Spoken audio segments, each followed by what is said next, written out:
These are the same verses from the King James Version of the Bible, Ruth 1, verses 16 and 17. And Ruth said, entreat me not to leave thee, nor to return from following after thee. For whither thou goest, I will go, and where thou lodgest, I will lodge. Thy people shall be my people, and thy God my God. Where thou diest, will I die, and there will I be buried. That's good writing. That's almost like reading poetry. This is one of those exceptions where I really like the King James Version of the Bible. I've been to Moab. It's now part of the country of Jordan.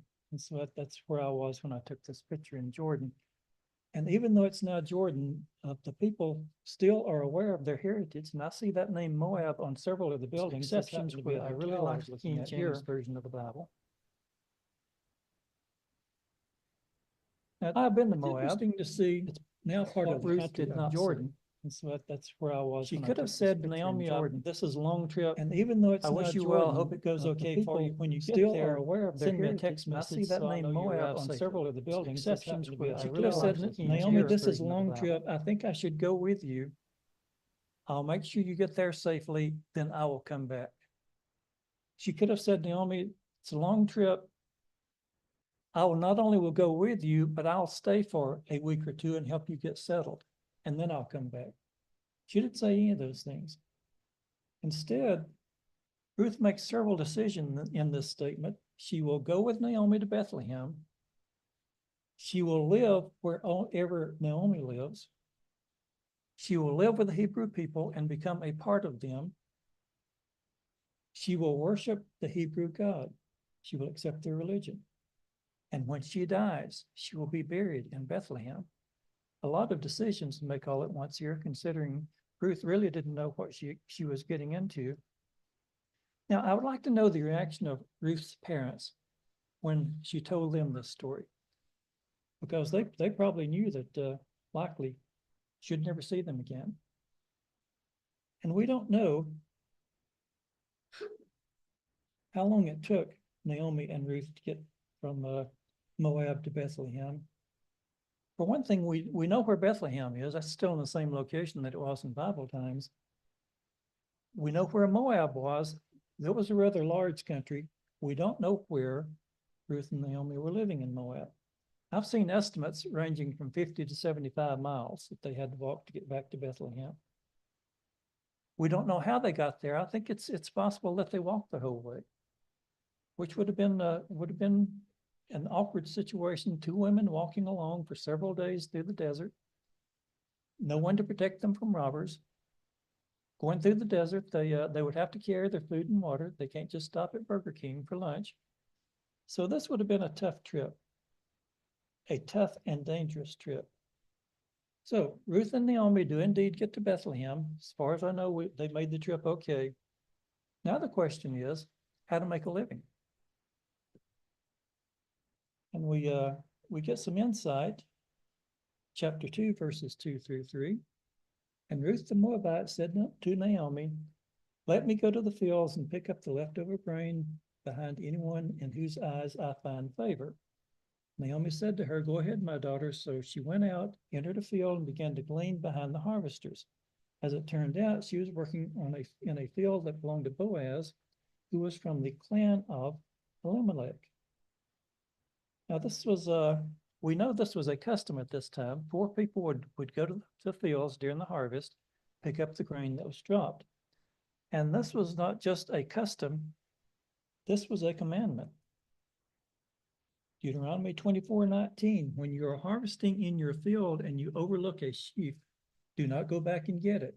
Leave it for the foreigner, the fatherless, and the widow, so that the Lord your God may bless you in the works of your hand. So this was a common practice at this time. Jesus, you may remember, on several occasions expressed a concern for widows. And at this time, women were treated almost like property. When they were kids, they belonged to their father. They later got married. They belonged to their husband. And a woman's status, depending on whom did she marry. If she married a rich man, then she inherited his status.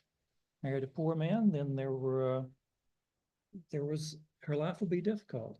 There was no life insurance at this time, no health insurance, no Medicare, Social Security. Didn't have any of those things, and it was hard for a woman to get a job to make a living. A lot of the jobs were things like farming and sheep herding, where men had the advantage. These are jobs that required physical strength. Not many office jobs available. Now, there were some bookkeeping type jobs, some merchants, but even those jobs were primarily held by men. And so life was difficult for a widow, and normally they would depend on their grown children to help them. In this case, Ruth doesn't have any children, grown or otherwise. She just had no children.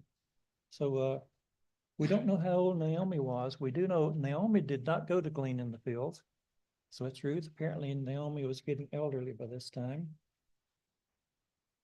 So now we read something that happened to Ruth. Chapter 2, verses 8 through 9. So Boaz said to Ruth, my daughter, listen to me. Oh, got to give you the introduction on that. Boaz has been away.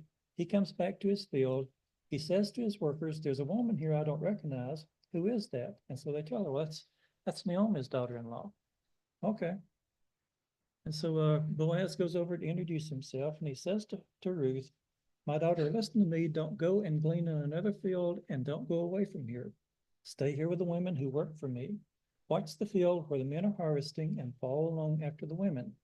I've told the men not to lay a hand on you, and whenever you are thirsty, go and get a drink from the water jars the men have filled.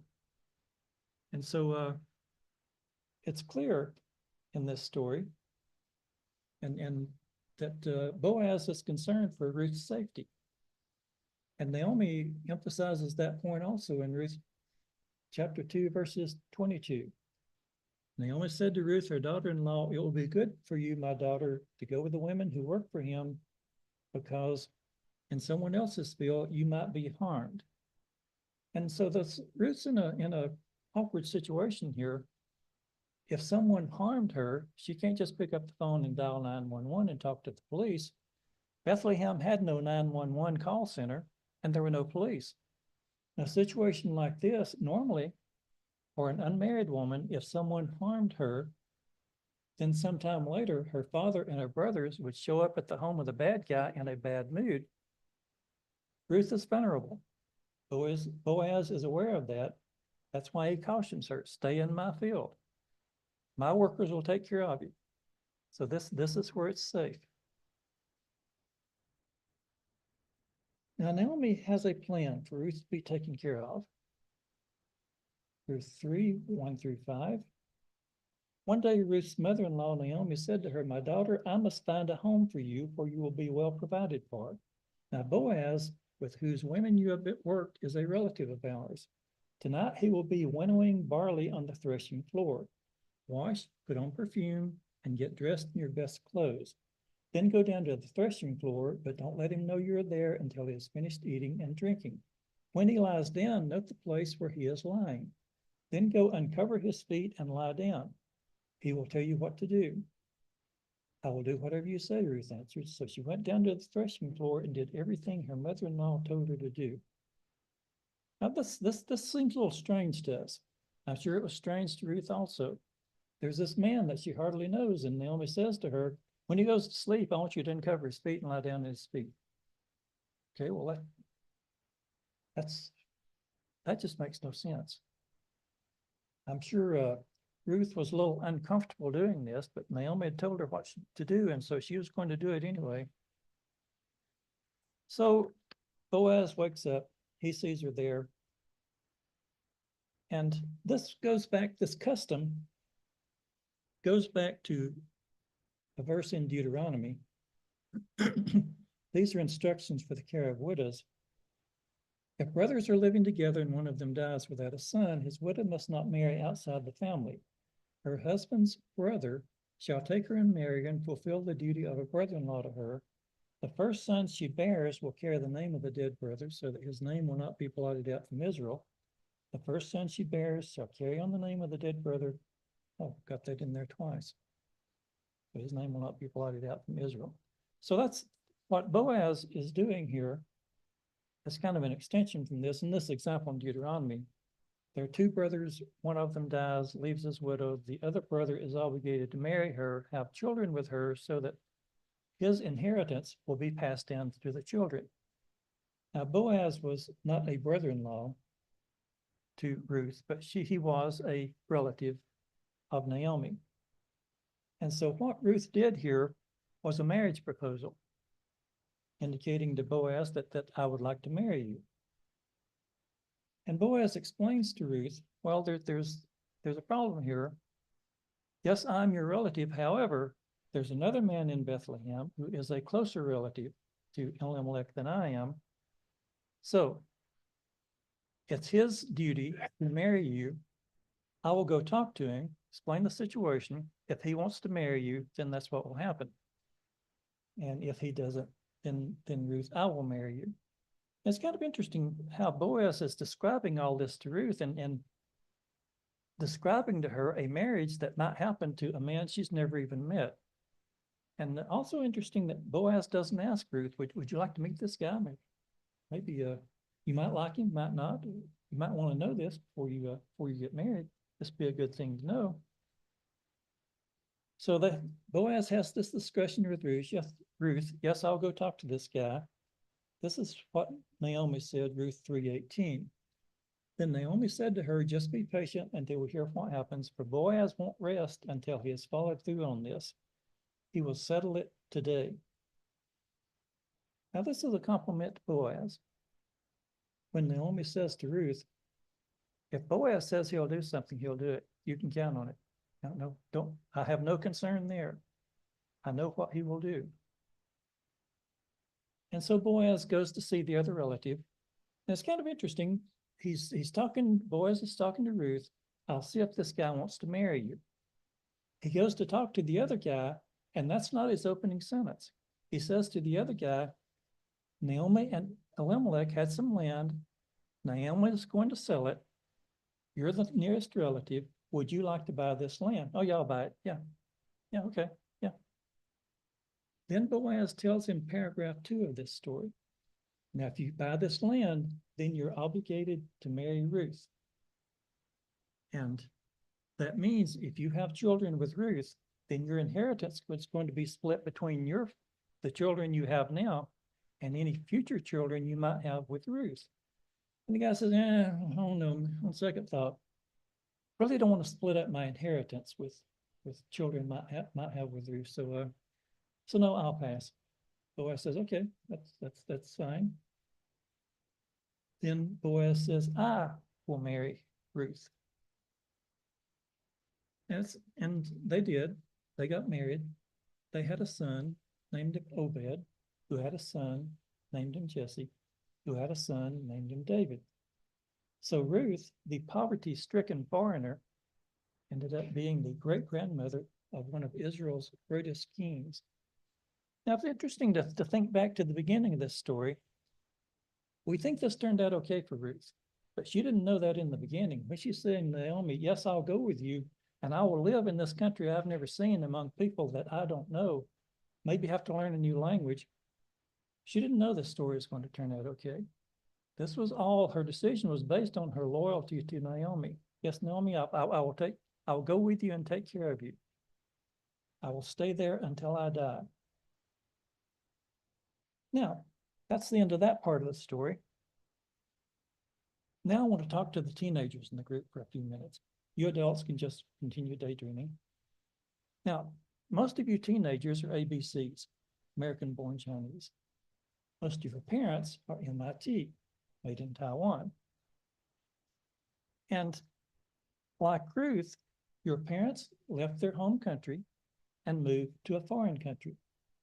And they became, whether your parents are from Taiwan or mainland China and Hong Kong, they became a part of a rather large group of people known as overseas Chinese. Now, in the United States, the customs are different, food is different, language is different. And I'm sure the decision to move to the United States was a hard decision for them. They were not sure what to expect. They knew they would look different from most of the other Americans they would meet. They were leaving their friends and relatives in their home country to go to a land that they really didn't know about. This was kind of like Ruth. They didn't know what they were getting into. They knew they were leaving their old friends. They didn't know if they would be able to make new friends. They'd have to learn how to rent an apartment, open a bank account, get a credit card, get a driver's license, in some cases, learn to drive a car.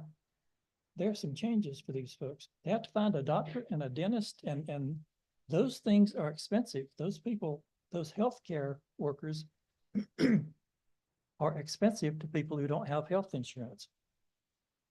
And your parents had to take care of all these things in English. They're working in their second language in their adopted country. Now, it's a challenge for me to file my income taxes every year, and I use online software, and I'm working in my first language. Now, your parents had to apply for U.S. citizenship, apply for Social Security, apply for a passport. Now, I admit I'm not the brightest light on the Christmas tree, but all this government paperwork I sometimes find frustrating. Sometimes I find it intimidating. And I'm working in my first language. Now, Ruth told Naomi, not only would she move to Bethlehem with Naomi, she would accept the Hebrew people as her people. She would accept the Hebrew God as her God. Now, like Ruth, when your parents made a decision to move to another country, they had to make a decision about what would they take with them and what would they leave behind. Would they remain Chinese or would they become American? And the answer, of course, is a little of both. Your parents brought some of their food choices with them. They still like to eat noodles and dumplings, and rice goes with almost anything. Now, your parents don't eat as many sweets as Americans do, and that's a good thing. And another a custom your parents have brought with you, when they go home, they take off their shoes at the door. Now, they have mixed some Chinese and American customs. Many of them, most of them probably have an English first name and a Chinese family name. They sometimes eat with chopsticks and sometimes with a fork. They speak Mandarin or Cantonese to their Chinese friends. They speak English to their American friends. They celebrate the Chinese New Year and also the American holiday of Thanksgiving. Their lifestyle is a combination of Chinese and American customs. Now, your parents attend a Christian church. In many parts of the world, Christianity is considered to be a Western religion.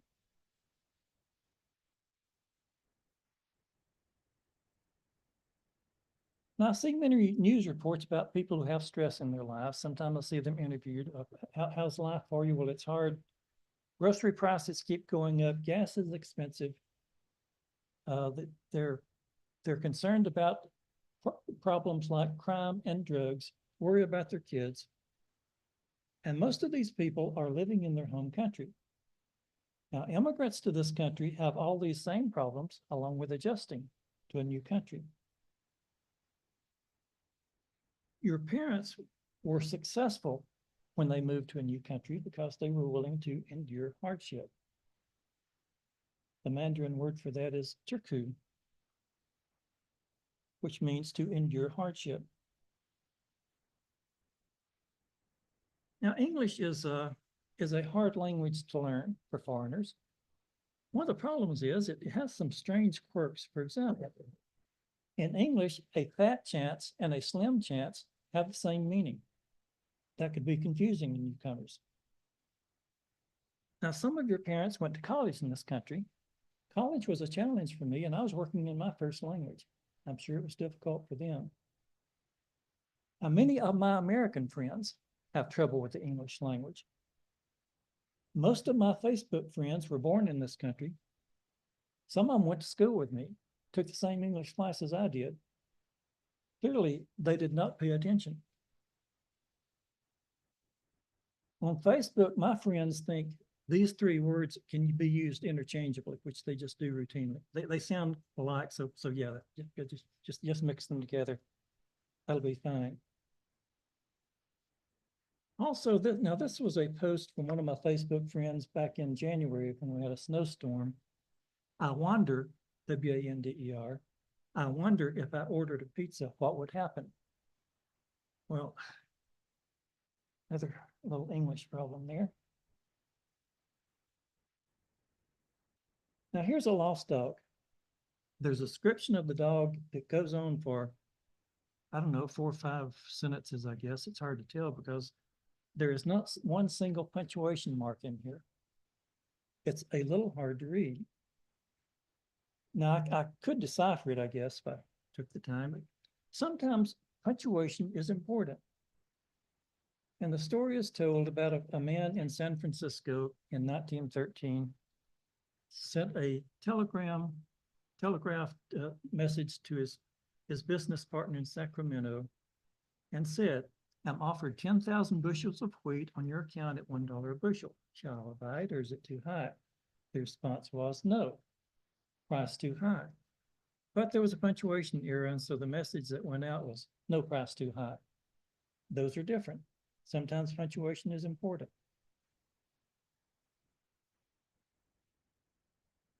English has a lot of idioms. An idiom is a saying that where the words don't really mean what they say.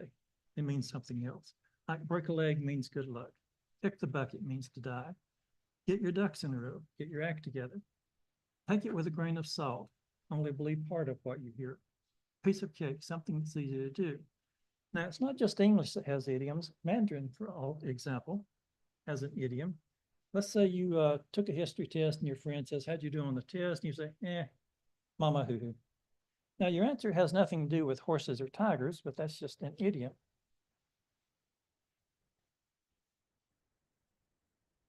Also in English, spelling doesn't make sense. Here's 2 examples of the word kernel. Spelled differently, very different meanings. This could be a little confusing to someone who is who's just moved to the United States. One of the major streets in Huntsville is Memorial Parkway. I drove on it coming to church this morning. You probably did also. And it's interesting because I drive on the parkway, I park in my driveway. That makes no sense. And I'm not even sure I said that correctly. I don't know if I park in my driveway or park on my driveway. English is confusing to me also. Now, several years ago, I was in the country of Turkey. U.S. government sold some missiles to the Turkish military, and they sent me there to run an electrical test on them. We were charging the Turkish military about $1 million for each missile, and they'd bought about 60 of those things. And so they're kind of curious. Will these things work or not? Okay, I'll run the electrical test, and then you'll know that they're good. And while I was there, one of the Turkish soldiers asked, would I help him with his English? And he had a book. And so, while I'm running the test, there are 2 different times when I have a pause of, well, not a pause, where I have 2 20-minute intervals where I'm not doing anything, just waiting for that section of the test to complete. So yeah, I have time to do it. I'm fluent in English. This will be great. Yeah, I'll help you. Here's this picture of Lieutenant Moore. So he was reading to me this lesson from his English book. It was a story about Joe, and it went like this. Joe is at home. Joe is on his way to work. Joe is at work. Joe is on his way home. Joe is at home. But yeah, ask me anything. I understand that whole story. So he did ask me something. He says, what is way? I don't know. When I read the sentence, Joe is on his way home, I know what that means. I don't know the definition of the word way in this case. So we were off kind of a slow start there. He gave me another chance. We're talking about plurals. Okay, 1 shoe, 2 shoes. 1 shirt, 2 shirts. one pant, two pants. No. It's one pair of pants. This is just one garment, but it's still pants. And I thought, I'll explain this to him. So you have, how I put this. Well, I know. Yes, it's just one article of clothing, but it has two legs. Therefore, it's plural. It's pants. Fortunately, I caught myself before I got that out because I realized, well, a shirt has two arms, and it's one shirt and one pair of pants. I quickly learned that I was not quite as fluent in English as I thought I was. I wasn't helping him as much as I had hoped to. Lieutenant Mamora and I could never agree on how to pronounce this word. There's a W in the middle of it, and by golly, he's going to sound out that W. Answer. If there was any logic in English, this word would be pronounced Wednesday. If there was any logic in English, the state would be pronounced Maryland. Sometimes English just doesn't make sense. Now, there's another Turkish lieutenant I met, Lieutenant Mert. He was somewhat fluent in English. He was always trying to learn English slang expressions. There was one day a rain shower came through. We're testing outside, so we have to stop till the rain goes away. He's looking out the window at the rain, and he says in his Turkish accent, "It is raining cats and dogs." Okay, yeah, that's a good saying. I know what that means. One day, while we're off the test site, he was looking through a magazine that I assume were Turkish celebrities, and I pointed to a picture of a woman who had blonde hair with dark roots. And I told him about the phrase bottle blonde. Oh yeah, that was good. He wrote that down. This kind of stuff he was interested in. So testing missiles, teaching English, I just did it all. And I didn't charge him anything for the English lessons. Just taught English for nothing, which I think is appropriate because nothing is just about what I was worth as an English teacher. I did okay with the missile testing. I'm not completely incompetent, but I didn't do well at all as an English teacher.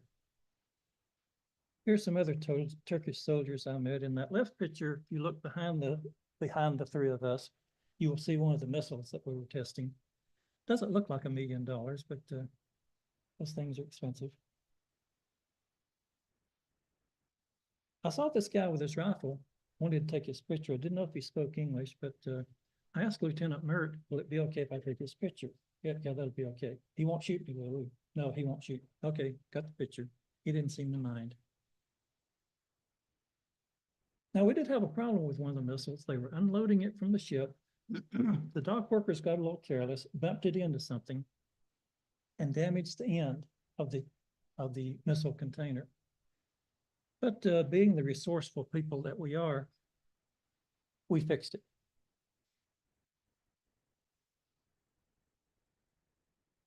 In 1996, Ella and I went to China with a tour group. Now, I was careful to stay with my tour guide. I quickly learned I can't talk to the people. I can't read the street signs. I'm just helpless here. I'm like a little kid who has to stay close to his mother. I learned during that trip, it would be very hard for me to live in a foreign country. And I respect your parents for their ability to move to a foreign country and be successful. They have done something that I could not do. But while we were there, one of the cities we visited was Guilin.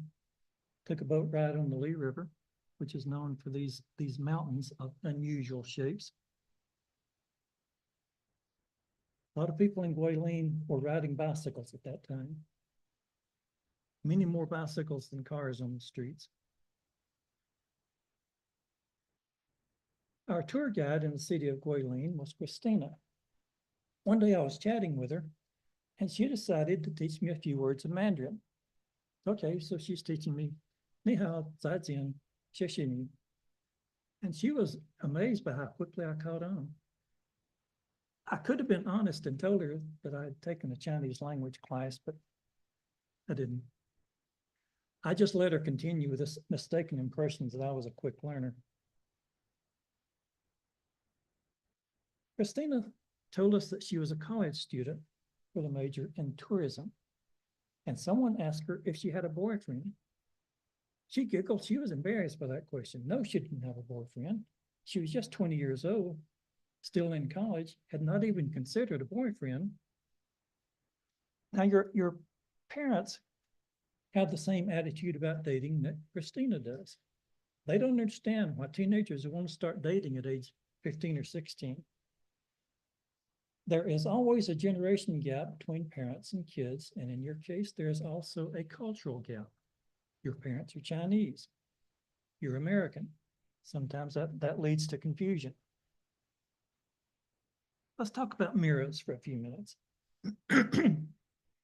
In the year 1871, the British author Lewis Carroll wrote a children's book, and the whole book is based on a mirror. Now, when you look in a mirror, things are backward. If I look in a mirror and I raise my left hand, my reflection will raise his right hand. Things are backward. And it's the story is about a girl named Alice who doesn't just look in a mirror, she steps through the mirror. Only Lewis Carroll refers to, rather than the term mirror, he uses the term looking glass. And that's the name of his book, Through the Looking Glass. And in this imaginary world, through the looking glass, everything is backward. One of the characters has a pain in her finger. Then sometime later, she accidentally pricks that finger with a pin. Now, Alice is trying to cut a cake, but every time she makes a slice, the two slices merge back together. Everything is backward. Nothing makes sense. Now, what does this have to do with our church service this morning? Oh, I have another picture of Christina, who wrote a note for each of us. What does this story about mirrors have to do with our topic for today? Well, here I am. I'm a white guy, never lived outside the United States. I am in a Chinese church, and I am describing to you the Chinese immigrant experience. You should be telling me these things. This makes no sense. This is backward. It's almost as though we have stepped through the looking glass. And nothing makes sense. I have a homework assignment for you. There's no need to write this down. My assistant is going to give you a copy so you'll get the wording right. I want you to ask your parents to tell you what was your life like before you moved to the United States? And hopefully part of this answer will help you understand what led them to believe that they would be better off if they moved to another country. How did you decide to come to the US rather than Canada or England or Australia? What were some of your problems in adjusting to a new country? And after you ask these three questions, don't stop there. Hopefully the answers to these three questions will lead to other questions and answers. So what's the point of all this anyway? This is not the kind of thing you typically do in church. I want you to learn about a stressful time for your parents. I want you to appreciate what they have gone through and how they handle adversity. I want your parents to know that you are aware that at times life has been hard for them. Now, here's an interesting question for you. Could you move to a foreign country and be successful? Do you have the determination, the dedication, the courage to do what your parents have done? And of course, you'd like to say, yeah, I can do that. Yeah, no problem. You would like to think that, but you don't know. You have never been tested the way that your parents have been. So you don't know if you could live up to their standards or not. I admire your parents for their proven ability to overcome adversity. They have done something I could not do. I want you to appreciate them also. Who knows? During this discussion, you might just discover that your parents are not as boring as you thought. Let's pray. Heavenly Father, we began this morning talking about the book of Ruth, and we are thankful for that book that is a reminder that even in the hard times, you are still there with us. And for that reminder, we are thankful. Amen.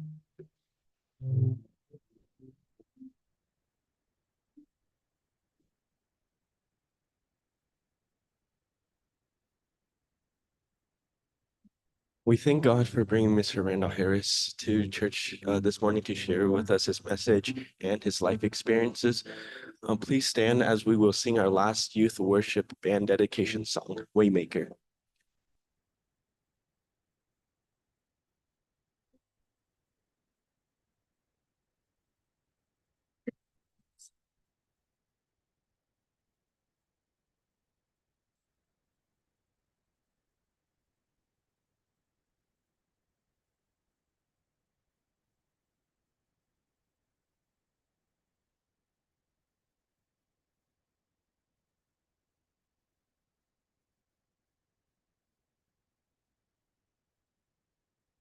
I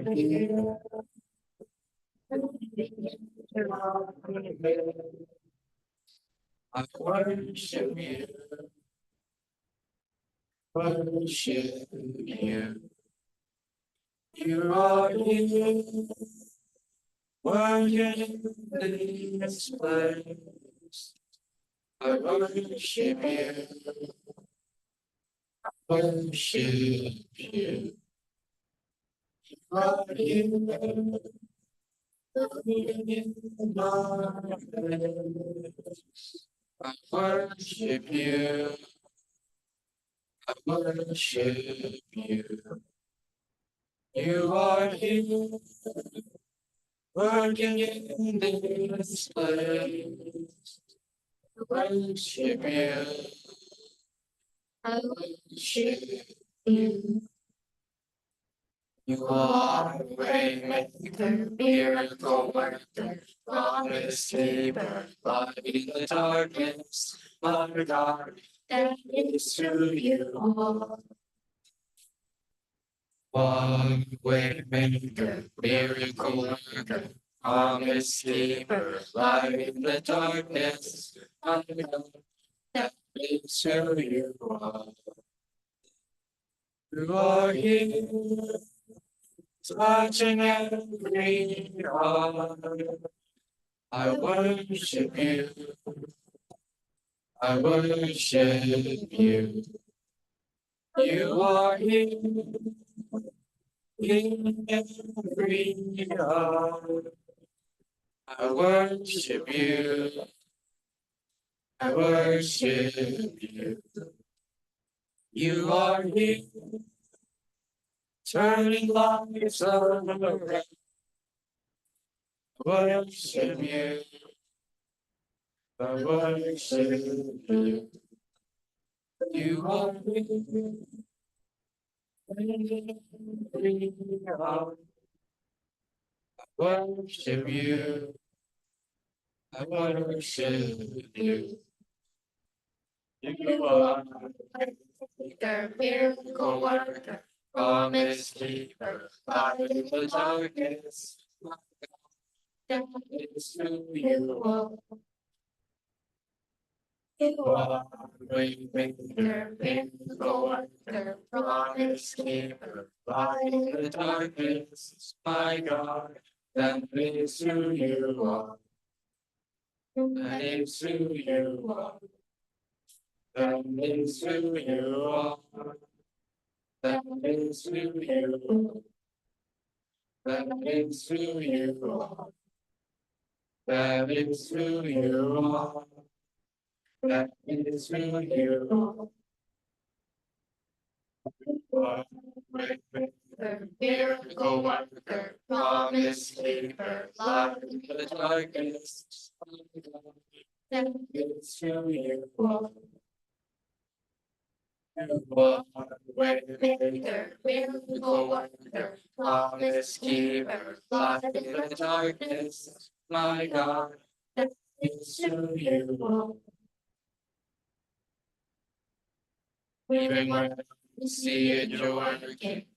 Even when I feel it, you're working. You never stop, you never stop working. You never stop, you never stop working.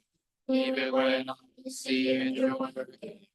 Even when I feel that you're working, you never stop, you never stop working. You never stop, you never stop working. Waiting your beautiful wonder, promise keeper. Life is my God, that is who you are. Their miracle worker, promise keeper, light in the darkness is my God. That is who you are.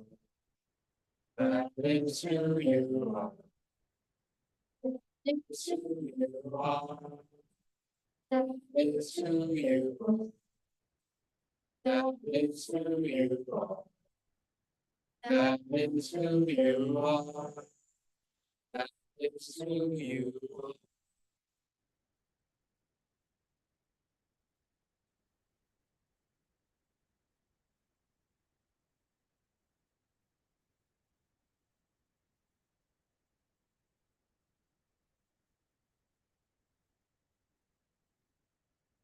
Okay, so announcements for today is that there is a coworker meeting on next Sunday at 1:30 p.m. So if you're a coworker, please prepare to attend that. And there is a fall church-wide cleaning day on Saturday of September 21st at 4:30 p.m. And after that, we will have a pizza dinner. And so please make time to attend that and to be free on that day so we can have a clean church. And next Sunday, we have a combined service with Mr. Harry Chu as the speaker. And thank you all for coming.